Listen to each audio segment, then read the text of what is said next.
Ready to step off the map from the most hidden alleyways to the stories nobody told you? Uncharted Alleyways begins now. Your definitive guide and travel podcast, culture, adventure, and the world as you've never heard it. Tune in, disconnect from the obvious, and come explore with us. Uncharted Alleyways, your next trip starts here.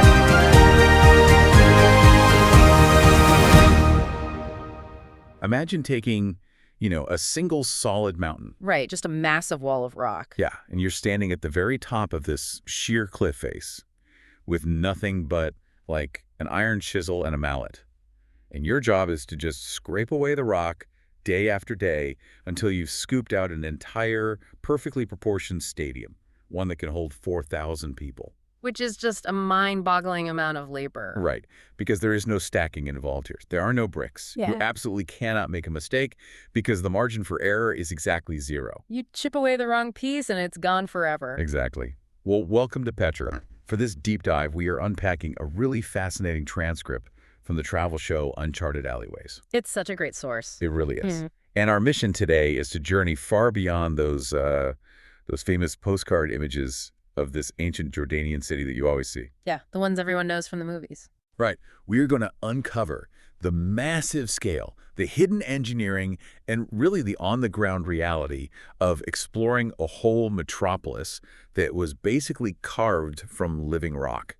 So, okay, let's unpack this because the average person's understanding of Petra is usually completely backwards. Oh, absolutely. You picture that one magnificent carved facade, and you just assume, well, that's the whole site. Which is a huge misconception. Yeah, thinking that facade is the entirety of Petra is like looking at a massive brightly lit billboard on the side of a highway and mistakenly thinking that the billboard is the entire city it's advertising. That is a perfect way to describe it because the facade everyone knows, the Treasury, is quite literally an ancient billboard. Just a giant advertisement in stone. Exactly. I mean, it was designed to completely overwhelm the senses of arriving travelers, basically communicating this immense wealth and power. Right. But behind it lies this sprawling urban center. It was the capital of a nomadic empire that controlled the ancient world's most lucrative supply chains. Which is wild to think about. But to really truly understand how this city functioned, we have to start with the approach. Yeah, the setup is so important. It is, and the source material spends a lot of time on the modern base camp, which is a town called Wadi Musa, or the Valley of Moses. Yeah. And it basically just sits right on the edge of this stark, seemingly endless desert landscape. And the contrast there is really striking in the source. I mean, you drive through these super remote, punishing rocky mountains, and then you just hit Wadi Musa, which is this deeply authentic, bustling town. Full of life. Yeah, like kids are walking home from school and shopkeepers are chatting outside these little family-run cafes. It just feels like this hyper-efficient hospitality hub. Right, because they've been doing it for so long. Exactly. That sheer physical toll of navigating the surrounding landscape is exactly why that hospitality culture exists in the first place. It's a tradition that survives directly from the people who built Petra, the Nabateans. The original hosts, basically. Right. But reading through the source, I realized most of us don't actually know who the Nabateans even were. Well, they are honestly one of history's great mysteries, mostly because they left behind very few written records. This is so frustrating for historians. Oh, definitely. But we do know the Nabateans were originally nomadic Bedouin tribes, and around 2,000 years ago, they basically dominated the global trade of frankincense and myrrh. Which was huge back then, right? Oh, massive. Back then, frankincense was essentially the crude oil of antiquity. Wow. Yeah, every temple in Rome, Greece, and Egypt burned it continuously. And the Nabateans controlled the trade routes because they had mastered the ultimate desert currency, which was water. That makes sense. You control the water, you control the desert. Precisely. They knew exactly where the hidden springs were. They knew how to survive crossing the desert when, frankly, foreign armies would simply die of thirst trying to follow them. Just totally outmatched by the terrain. Right. So they leveraged that geographical mastery to build this incredible monopoly. Which makes the entrance to their capital so intriguing. Yeah. You leave the modern town of Wadi Musa, and you enter what's called the Siq. The famous canyon. Yeah, it's this narrow, twisting canyon carved by tectonic forces and water over thousands of years. The sandstone walls tower like 300 feet above you. It's massive. And the path actually narrows so much in places that you can barely walk three abreast. The modern noise just vanishes, and it's only the wind in the canyon. It's very atmospheric. Totally. But when I was reading the source, I just couldn't figure out the logic here. So what does this all mean? Like, is this claustrophobic 3-mile slot canyon just a dramatic natural driveway to impress visiting merchants? That's a fair question. Or did it serve a more, vital functional purpose? Because building a massive metropolis at the end of a physical bottleneck seems like a total logistical nightmare. Like, was it purely a defensive choke point? Well, what's fascinating here is that the Sick is actually a masterclass in ancient hydrology. Really? Hydrology? Yeah, it wasn't just a road, it was actually the city's primary aqueduct. Oh, wow. I wouldn't have guessed that. Most people don't. As you walk through this canyon, if you look closely, you can see these distinct channels carved directly into the stone walls, right around waist height. Just carved right into the sides. Yeah. And the Nabateans laid miles of enclosed ceramic piping right inside those channels. Okay, that's impressive. Because Petra only gets a few inches of rain a year. So to support a population of roughly 20,000 people in a bone-dry desert, they engineered this system to capture every single drop of water from the surrounding mountains. And just funneled it down the Sick into the city. Exactly. I mean, if you've ever tried to, manage drainage in your backyard during a heavy rainstorm, water just goes wherever it wants. Oh, for sure. It's impossible to control. Right. So I'm just imagining doing that for a city of 20,000 people in the Slot Canyon, which, by the way, must be incredibly prone to flash floods. Lethal flash floods. The whole region is famous for them. But the Nabateans actually turned a deadly threat into an asset. How did they do that? They built this series of hidden dams and bypass tunnels right before the entrance of the Sick. And that diverted the floodwaters into these massive underground cisterns. Oh, so they trapped it before it could wipe them out. Exactly. And they didn't just lay down pipes either. They engineered the exact gradient of the channels. Wait, like the slope? Right, because if water flows down a steep canyon too fast, the pressure builds up and shatters the terracotta pipes. Oh, I see. But if it flows too slow, the water stagnates and just evaporates in the desert heat. So they calculated the precise angle needed to maintain this constant, gentle flow. That is just brilliant. They even installed particle-settling tanks along the route to filter out the sand, so the drinking water arrived crystal clear. Wow. That completely changes the experience of walking through it. You aren't just walking down a canyon. You are literally walking inside the plumbing of an ancient machine. That's a great way to look at it. So the anticipation builds as you walk through this twisting rock. And then, the reveal. The source describes this moment perfectly. You come around one final bend, and there's just this tiny sliver of sunlight piercing the end of the Sick. It's an iconic moment. And it slowly unveils the Treasury, or Al-Khazne. It's this intricate, perfectly symmetrical stone facade rising 130 feet high. And the stone shifts colors dynamically throughout the day, from pale pink to this deep orange. It really is breathtaking. But here's where it gets really interesting. The source points out the single biggest mistake tourists make. Oh, yeah. This is so common. They walk through the Sick, they take a photo of the Treasury, and then they literally just turn around and leave. Yeah, they walk up to the ancient billboard, read it, and never actually enter the city. It's crazy. The Treasury is just the prologue. Because if you continue past it, the canyon suddenly opens up into this massive basin. Right, the real city. Exactly. You are suddenly looking at the Street of Facades, which is this massive row of elegant tombs showcasing the incredible wealth of these Nabatean merchants. It's just tomb after tomb. Yeah. And further along, you have the royal tombs featuring entrances so massive they completely dwarf the surrounding landscape. And then there's the Roman theater. This absolutely blew my mind when I read the source material. It could hold over 4,000 spectators. Yeah, it's huge. Yeah. And if we connect this to the bigger picture, the Roman theater in Petra challenges everything we assume about classical architecture. Oh, so? Normally, a Roman theater is an exercise in additive construction. You quarry stone, you cut it into blocks, you transport the blocks to an open field, and you stack them up from the ground to build the seating and the stage. Right. It's like building with Lego bricks. If you mess up the curvature of the seating on row 10, you just pull off the brick, adjust it, and snap it back on. Exactly. But Petra's theater wasn't built like that at all. It was carved out of the mountain. It's like taking a single massive block of clay and carefully scooping out a stadium. If you swing your chisel too hard and chip away a huge chunk of stone on row 20, you can't just glue it back on. Yeah, and that zero-margin approach must have required an architectural methodology that is just really hard to wrap our modern heads around. Very hard. I mean, we build from the ground up.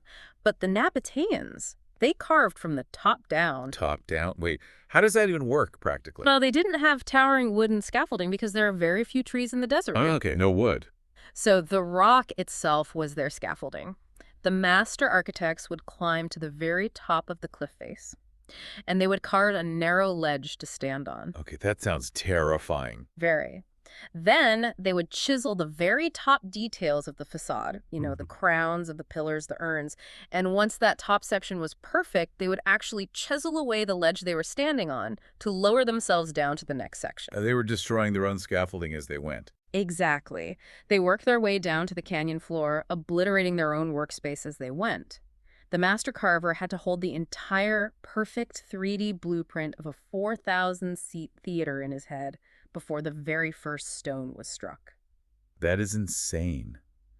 The source also mentions the sheer scale of this place, which obviously requires immense physical endurance from modern visitors. Like, the ancient builders had to be incredibly tough, but so do the travelers today. Oh, you definitely get a workout. For sure. I read the section about the journey to Adir, the monastery. To get there, you have to climb more than 800 stone steps cut directly into the mountain. It's quite a trek. Reading that immediately made me wonder how the ancient builders even hauled their tools and drinking water up there, let alone how modern travelers manage it in the desert heat. It is a brutal climb, no doubt. But you have to remember the Nabateans viewed high places as sacred. To them, it meant being closer to the divine. Ah, okay. So the physical effort required to reach the monastery was very likely part of its original religious function. It was a pilgrimage. A physical test of devotion. Right. And for modern travelers, it demands serious stamina. But the source does note that local Bedouins have set up these small shaded cafes along the ascent. Oh, that's a relief. Yeah, you can rest, drink fresh pomegranate juice, and just look out over these dizzying drops into the valley. I would definitely need that juice. Yeah. But the reward for all that lactic acid is reaching a plateau and finding a facade that is actually wider and taller than the Treasury. It's massive. And because of the sheer effort it takes to get there, it's remarkably quiet. You can just sit and absorb it all. Which is a rare experience there. Very true. But then the itinerary in the source suddenly pivots from this massive, grueling monument down to a place called Little Petra. Right, just down the road. Yeah, it's a short drive away, and it features smaller rock-cut buildings, narrow passageways, and little courtyards. I have to admit, when I read this, I really questioned the logic. Why is that? Well, if you only have a few days in Jordan and your legs are completely fried from climbing 800 stone steps, shouldn't you just, skip the miniature version to save your energy? Well, the instinct to conserve energy is completely understandable, but skipping Little Petra really misses a crucial piece of the whole historical puzzle. How so? The main city of Petra was the administrative and religious capital, but Little Petra served an entirely different function. Okay. Historians believe it was a dedicated logistical hub for the ancient caravan routes. It was essentially the ancient world's most spectacular, high-end truck stop. Wait, a Nabatean truck stop for camel caravans? Precisely. Imagine thousands of camels arriving from Yemen carrying millions of dollars worth of frankincense, totally exhausted after weeks in the desert. Yeah, they'd be a mess. Right, so they couldn't just bring all those animals and that chaos into the sacred capital. Little Petra was where the merchants unpacked, traded their goods, rested, and paid their taxes. That makes total sense. And for a modern visitor, it actually offers a much more intimate experience. The scale is smaller, so you can walk right up to the intricate carvings, examine the ancient dining halls, and you can actually see faded 2,000-year-old frescoes painted on the ceilings. Oh, wow. Yeah, which you really can't do at the main site. It's where you truly feel the daily working-class history of the Nabateans. And speaking of daily logistics, whether you're an ancient trader or a modern traveler, navigating these canyons requires serious fuel. You definitely need to eat well. The source provides some great modern culinary highlights in Wadi Musa, places like a Wadi restaurant for grilled meats and my mom's recipe, which just has this awesome generational home-cooked feel. Fantastic spots. But reading about the food actually made me think about the ancient logistics again. You mentioned the Nabateans were surviving in a brutal desert. How did their food culture evolve to handle that specific environment? Because the source highlights one very specific dish, mansaf. Oh, mansaf. Well, if we connect mansaf to the bigger picture, it is a direct reflection of nomadic desert survival. Really? Absolutely. Mansaf is the national dish of Jordan today. It's this massive platter of incredibly tender lamb, slow cooked in a very specific rich sauce made from jamid, and it's all served over a bed of rice and flatbread. Okay, I have to ask, what exactly is jamid? It's dried fermented yogurt. Dried yogurt. Yeah. To a modern palate, it has a wonderfully sharp, tangy, almost earthy flavor. But historically, it was a really profound piece of survival technology. Oh, because it wouldn't boil. Exactly. Bedouin nomads couldn't carry fresh milk across the desert. It would spoil immediately in that heat. So by fermenting the milk into yogurt, salting it heavily, and drying it into these hard stone-like balls, they created a protein source that could literally last for years in a saddlebag. That is so smart. And when they needed a feast, they simply rehydrated the jamid with water to create the broth for the meat. So eating mansaf today is literally tasting the ancient preservation techniques of the caravan trails. And you're tasting their social mechanics, too. What do you mean by that? Well, mansaf isn't a solitary meal. It is traditionally served on one massive communal platter, and everyone stands around it, eating with their right hand. Oh, I love that. And in the ancient world, trade relied entirely on trust, right? So when foreign merchants arrived at the truck stop of Little Petra, breaking bread and sharing a communal meal from a single platter was the ultimate way to dissolve hostilities and forge alliances. A shared physical experience. Exactly. It was a physical demonstration of trust. That makes so much sense. You survive the desert together, you eat together. All right. Which brings up another logistical hurdle the source mentions, which is just getting around the site. Inside Petra, visitors are constantly offered rides on horses, donkeys, camels, and carriages. Yeah, you'll see that everywhere. Now, the source gives some very sound modern advice. Pay close attention to the animal welfare, and if a donkey looks overworked in the heat, just decline the ride. Honestly, walking is better anyway. But reading that made me think about the ancient bottleneck we discussed earlier. If the Sikh is so narrow that only a few people can walk side by side, how on earth did thousands of loaded camels navigate that space 2,000 years ago without creating, like, the ancient equivalent of a multi-car pileup? This raises an important question about how we view ancient infrastructure. Go on. We tend to think of the past as chaotic and unregulated, but the Nabateans were completely obsessed with regulation. Right. Oh yeah, they strictly managed the flow of traffic. Only authorized, unloaded animals were allowed into the inner sanctum of the city via the Sikh. So they basically had traffic laws. Exactly. Heavy cargo was rerouted and foot traffic was heavily policed. So that quiet, serene canyon we walk through today, it was once a highly orchestrated, noisy, bustling customs checkpoint. That shifts the perspective entirely. We rush through it trying to get the perfect empty photograph, but we're standing in what used to be a buzzing highway. And speaking of rushing, the source drops one final, brilliant local secret for experiencing the city. Oh, right, staying late. Yes, because modern tourism often compels us to just check locations off a list as quickly as possible. And the vast majority of day trippers and massive tour buses leave Petra by mid-afternoon so they can make the long drive back to Amman before nightfall. So they all clear out. They do. And the moment those buses leave, the entire atmosphere of Petra fundamentally changes. The source describes the sunset, that golden hour. The sunlight hits those sandstone cliffs at a low angle, and the rock just ignites.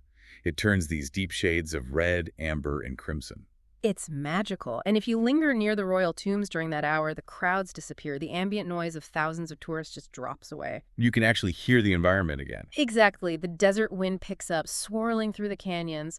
And in that quiet, the facade of an archaeological park fades, and you can truly feel the presence of the civilization that carved it. Wow. You aren't just looking at ruins anymore. You are feeling the living, breathing city as it stirred millennia ago. That is just the perfect way to wrap our heads around this place. I mean, we've traced the journey from a bustling modern town into a claustrophobic slot canyon that secretly functioned as a master-planned water machine. It's quite a journey. It really is. We've looked at massive monuments, not as stacked blocks, but as brilliant, zero-margin subtractive architecture carved from the sky downward. Right. We've climbed 800 steps to the monastery, hung out in an ancient camel truck stop, and connected the tangy flavor of preserved desert yogurt to the trust-building exercises of ancient merchants. And the ultimate takeaway from Petra really is the sheer audacity of human determination. Totally.